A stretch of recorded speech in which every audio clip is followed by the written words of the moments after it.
Because his father is an alcoholic and his mother is a gambler, Itsuki, despite having just started high school, has to work tirelessly every day to earn money for his tuition and living expenses. Despite his difficult life, he always maintains an optimistic spirit. Returning home one day, Itsuki finds a farewell letter left on the table, and his hard-earned savings have vanished. It turns out his parents took the money and ran away. This young man's life truly couldn't get any harder. With only 200 yen left in his pocket and wondering what to eat to line his stomach, he accidentally crosses paths with two schoolgirls in striking uniforms. Seeing that one of them dropped her student ID, he hastily calls out to return it.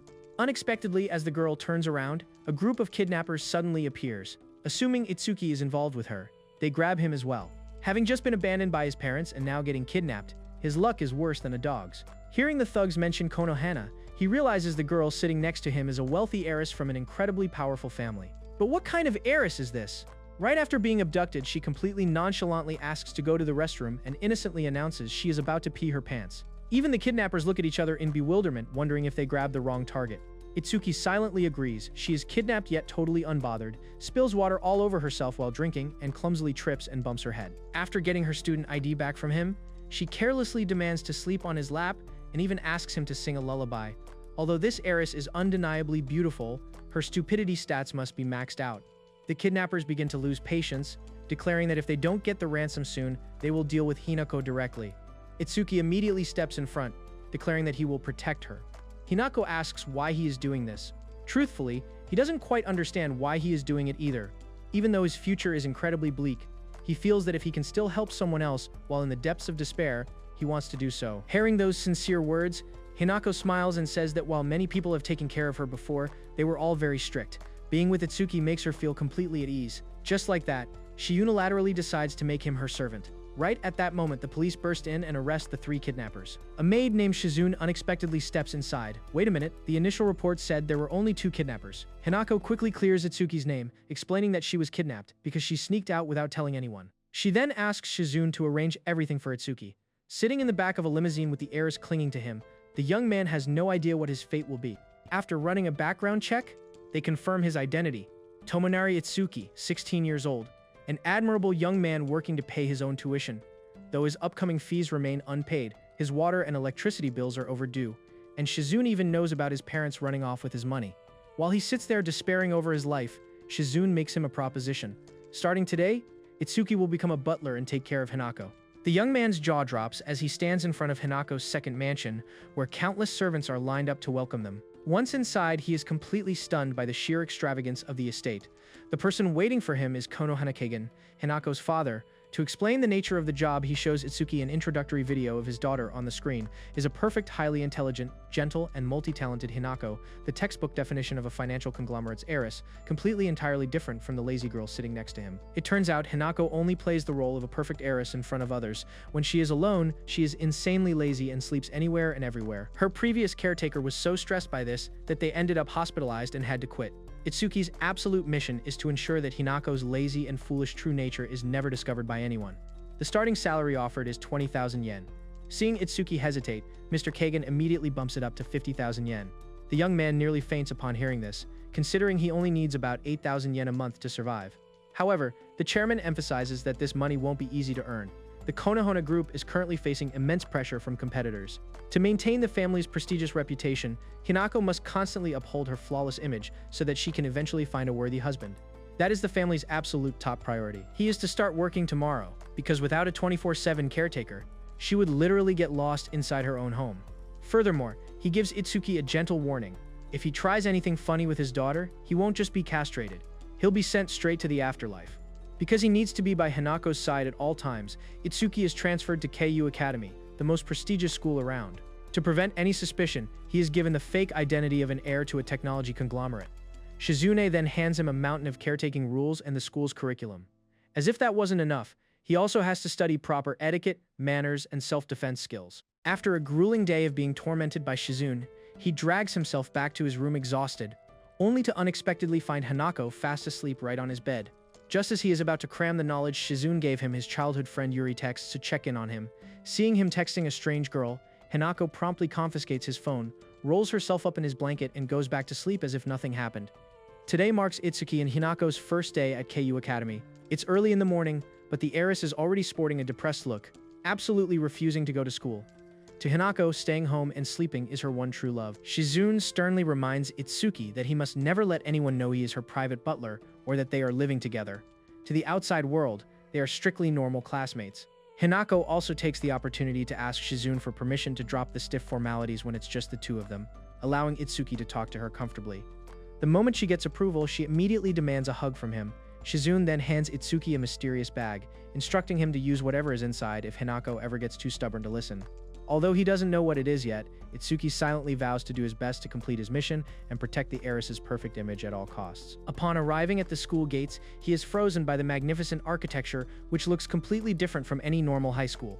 There are no warm greetings or enthusiastic rounds of applause to welcome the new students. Instead, the atmosphere is filled with the students' overwhelming confidence and calm composure. Before he can even process his awe, he discovers that the school's academic pace is a full year ahead of regular schools. He feels entirely drained after just the very first period. While Hinako is surrounded by an admiring crowd as usual, a male classmate unexpectedly approaches Itsuki's desk, jokingly demanding that the newbie hand over some cash. Just as Itsuki thinks he's about to be a victim of school bullying, a female classmate walks over and smacks the guy on the head. It turns out the guy was just messing around. The boy is Kazuya and the girl is Asahi.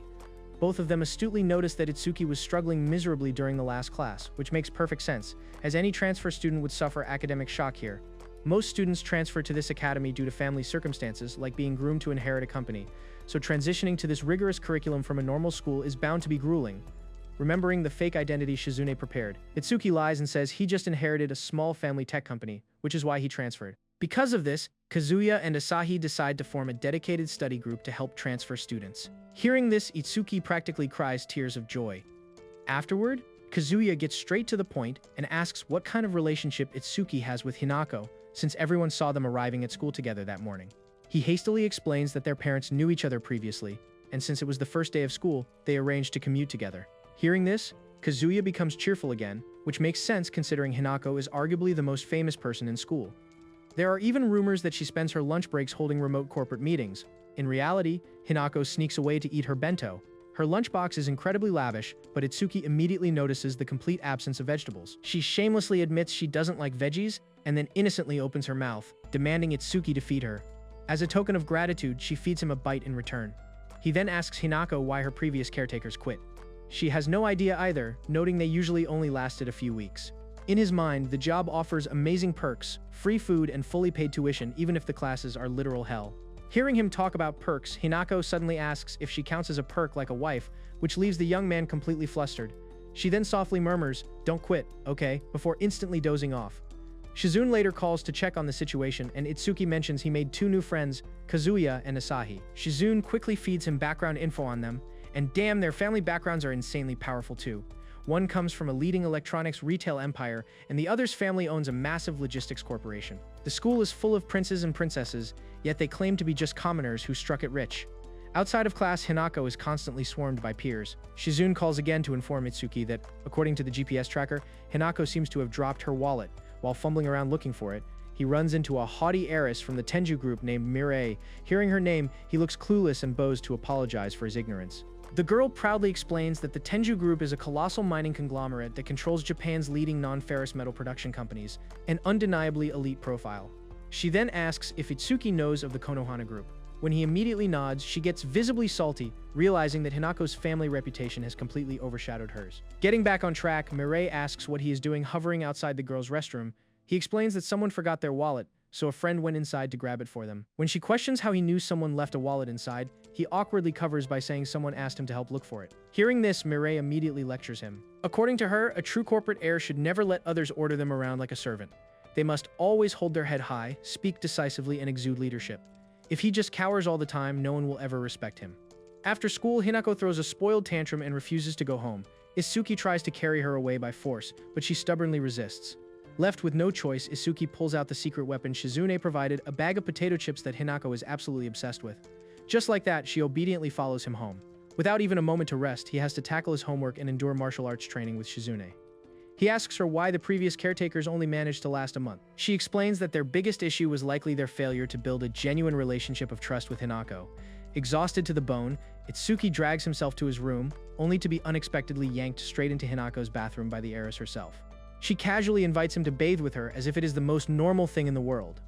Desperately trying to suppress the beast within, he whips out the class roster and attempts to distract himself by memorizing everyone's family backgrounds.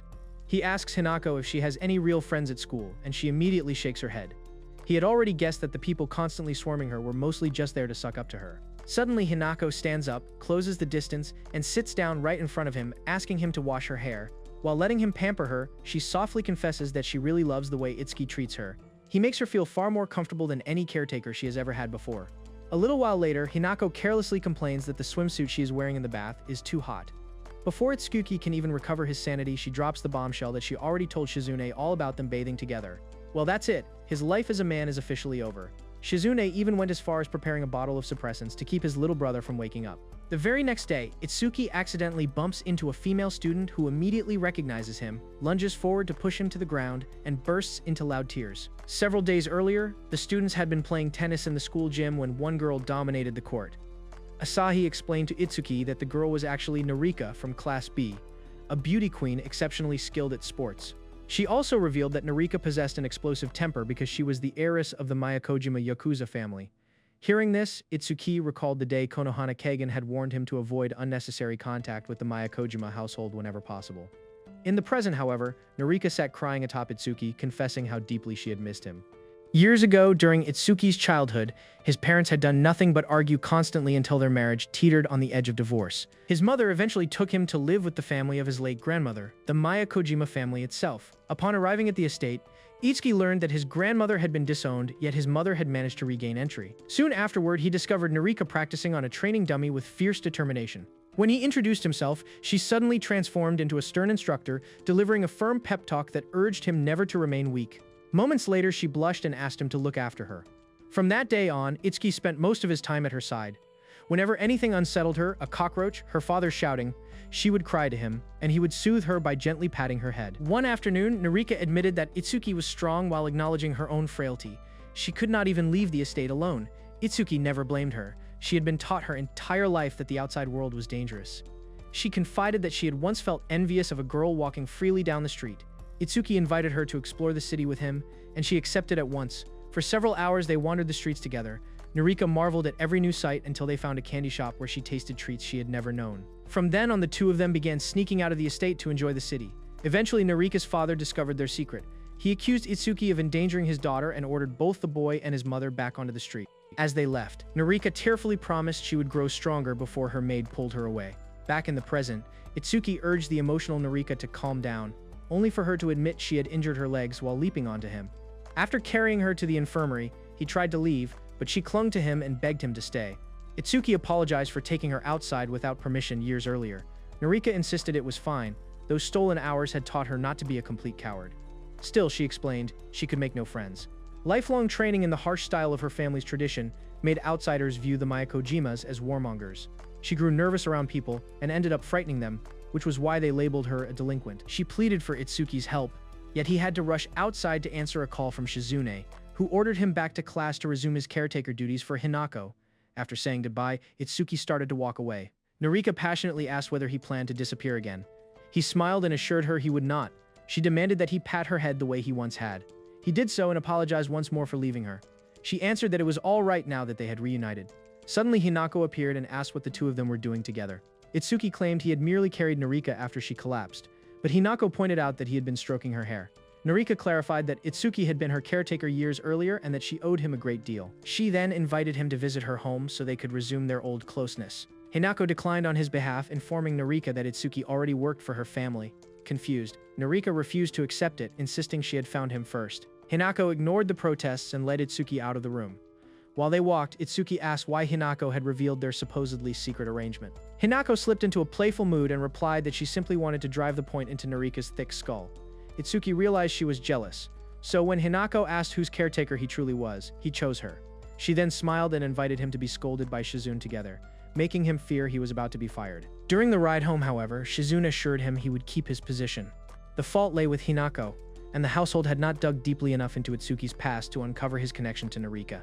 Shizune promised to invent a suitable explanation and asked him to persuade Narika to remain silent. The next day, Kazuya and Asahi informed Itsuki that they were throwing a welcoming tea party for him at a nearby cafe and told him to invite anyone he wished. He first asked Hinako, who who agreed at once after obtaining Shizune's permission. Later, Itsuki met Narika in the yard. She began complaining like a jealous girlfriend about his relationship with Hinako. He lied that he had been adopted into the Konohana household as a live-in apprentice and asked her to keep the matter private. She agreed immediately, understanding how complicated the truth would be, then accepted his invitation to the tea party with excitement. It would be her first, though she worried she might ruin the atmosphere. Itsuki reassured her she would be fine. While hurrying back to class, he ran into Mirei, who launched into another rant about Hinako. When he asked whether she hated her, Mirei explained that she regarded Hinako only as a rival equally beautiful and brilliant, yet somehow more popular. Itsuki invited her as well. At the tea party, Kazuya and Asahi jokingly asked who he really was, because he attracted 3 royal beauties so quickly after joining the academy. He insisted it had all happened by chance. After introductions, Narika tried to explain her history with Itsuki, but her social anxiety made her sound intimidating and frightened the others. So Itsuki calmly described her condition. This caused the group's interest to shift. Soon everyone was conversing normally with her. Kazuya asked about Itsuki's family customs, prompting him to demonstrate the 3-second rule with a cookie, which only heightened the cheerful mood. Afterward, Mirei praised Itsuki for improving his posture and departed with a smile. Narika then revealed that her parents were delayed by traffic, so Itsuki obtained permission from Shizune and Hinako to walk her home. But on the way, she resumed her complaints about his closeness with Hinako and asked him to visit her once his apprenticeship ended, to which he agreed nonchalantly. The next day, after Itsuki finished his dining etiquette training, Shizune complimented him on finally mastering the basics. He asked how Hinako usually took her meals, and Shizune explained that Hinako dined alone in the dining room with servers attending her. Shizune then informed Itsuki that she was expanding his responsibilities. From now on, he would watch over Hinako from the moment she woke until she fell asleep at night. Later, Itsuki helped Hinako wash her hair in the bathroom. When they finished, he resisted the urge to join her in the showers. Remembering that Shizune had prepared a private bathing room for Hinako that no attendant was permitted to enter. After fetching a basin, Hinako asked what he and Narika had discussed while alone. Itsuki claimed they had only talked about their past encounter. Hinako pressed closer, reminding him that she was first in line for his attention. However, she suddenly collapsed, prompting Itsuki to cry out for help.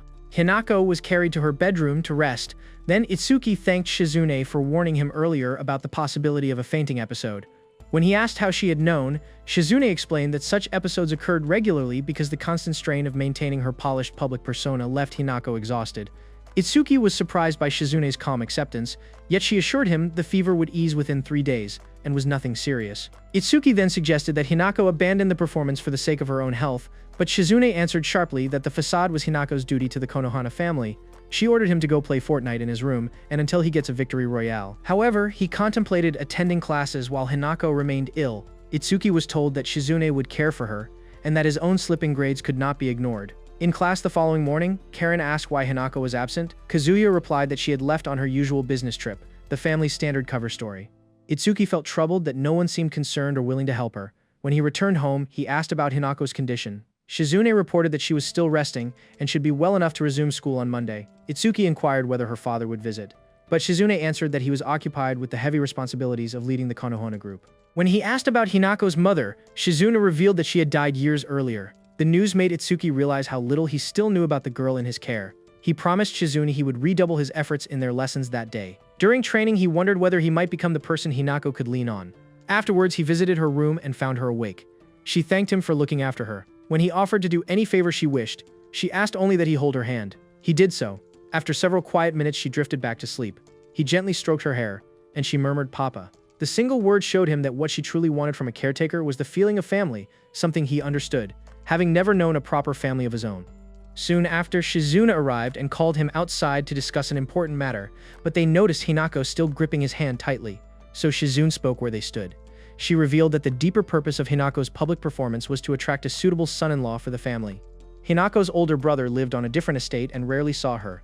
Although he would normally have been the heir, Kagan did not consider him worthy of leading the Konohana group. He therefore intended for a future son-in-law to share that burden with Hinako, which was why she had to refine her social skills. Hearing this, Itsuki finally grasped the weight she carried and understood how difficult it would be to draw close to someone in her position. Shizune nevertheless urged him to continue supporting her while remembering the proper boundaries of his role. He then promised Hinako he would do his best for her. On Monday, Hinako returned to school and Itsuki ate lunch with her on the roof, where he insisted she finish her vegetables. The next morning, he woke her for school and told her he had already laid out her clothes. She surprised him by asking him to help her change. After a moment of panic, he tried to remain composed while assisting her, only for Shizune to appear and remind him that he was not expected to take every impulsive request literally. To protect himself, he insisted nothing improper had occurred. Shizune replied that she trusted him as completely as Hinako did. The following day, Kazuya announced that midterm examinations were approaching, and Itsuki realized he was in serious trouble. At lunch, he told Hinako the tests looked difficult. She warned that he would be dismissed as caretaker if he failed, then offered to tutor him because she held the highest grades in their class. He accepted. Later, Karen and Kazuya organized a study group styled as a tea party. Narika explained that her family's warrior traditions made her strong in history but weak in every other subject.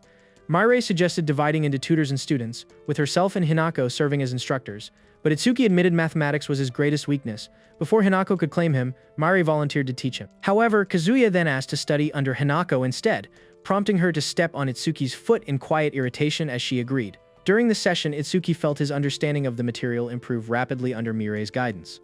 On a break, she asked whether he was truly the heir to a business.